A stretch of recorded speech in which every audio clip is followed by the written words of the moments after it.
Welcome. Our mission today is a deep dive into the source material we've gathered. It charts the quiet, complex unraveling of the American dollar's dominance. Right. For generations, it was seen as this unwavering North Star, really. The economic bedrock for the entire world, yeah. Mhm.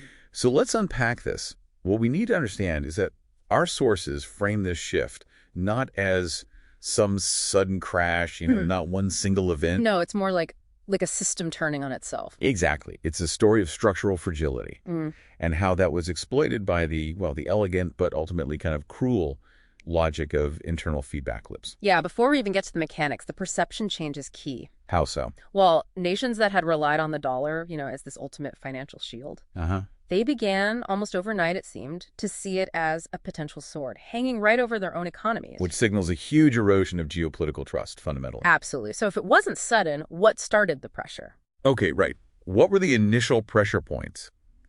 Our sources point to two major variables that really seeded this doubt. Okay. First, just the staggering level of U.S. debt that introduced a baseline fragility, you could say. Right, a vulnerability. But the real structural jolt, the second factor, seems to be the repeated, pretty aggressive use of sanctions. Sanctions as a geopolitical weapon. And that's critical, because the sanctions taught every nation basically two things. Okay, well, were they? One, their own dollar reserves were ultimately hostage to Washington's foreign policy decisions. Risky. And two, if they didn't like the rules, they couldn't just opt out. The system was just too centralized. But wait, wasn't the global financial system kind of designed to handle high U.S. debt? Why didn't the usual safety valves work this time? That's where the reaction comes in. The shift didn't start with some big G20 decree. No. How then? It began subtly. Symbolically, little bilateral agreements. Ah, okay. Like quiet signatures on small trade deals. Exactly. Between places like Beijing, Brasilia, Riyadh, explicitly bypassing the dollar altogether. Small deals, but symbolic. And what's fascinating here, looking at the sources, is how quickly those symbolic cracks led to actual structural change. Central banks were watching those deals. And they realized the risk of holding massive dollar reserves was just increasing. So they began this process of calculated prudence, what the sourcing called diversification. Diversification, meaning shifting holdings away from U.S. treasuries. Yeah, a little more gold here, maybe a bit more yuan there. Careful steps. Okay, here's where it gets really interesting, according to the material. This self-feeding mechanism. The confidence erosion spiral. That's the one.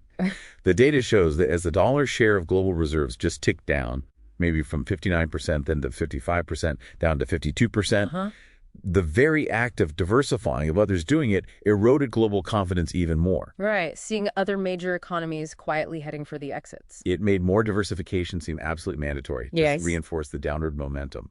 And if we connect this to the bigger picture, the system's main safety net just frayed completely. You mean the flight to safety? Exactly. For decades, any global crisis hits, and capital instinctively rushes into U.S. Treasury bonds. That was the stabilizer, the bedrock you mentioned. Right. But this time, that flight to safety was fractured. Capital still fled uncertainty, sure. Where did it go? Instead of just piling into treasuries, it flowed into a mix. Gold, Swiss francs.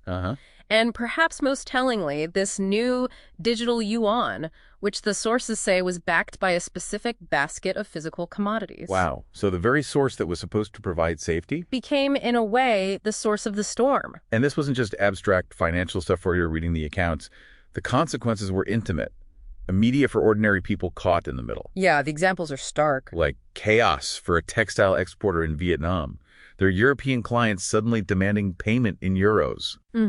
Or the crippling impact on, say, the cost of imported medicine for a diabetic father when his local currency just plummeted against a shaky dollar. Or even just skyrocketing fuel costs for a family scooter somewhere in Latin America. Yeah. The systemic breakdown really hit home. And then came the final symbolic act, a really critical one. What was that? It shattered the paradigm that had ruled energy trade since, the 1970s? The petrodollar system. Right. When Saudi Arabia and China announced all future oil sales between them would be settled in yuan. Wow. It just proved there wasn't only one game in town anymore. It shattered that core belief that there is no alternative. The dollar's North Star, as you said, had basically blinked out. Yeah. So, wrapping this up, what does it all mean? The source material seems to conclude that the system's own immense strength, its hubris maybe? Believing it could weaponize its currency without consequence. Right. That led to its eventual undoing. It proved that promises, even financial ones like empires, they aren't forever. Which leaves us with a really important question for you, the listener, to consider. Okay. If the foundation of the old global financial system was essentially a geopolitical promise, Right.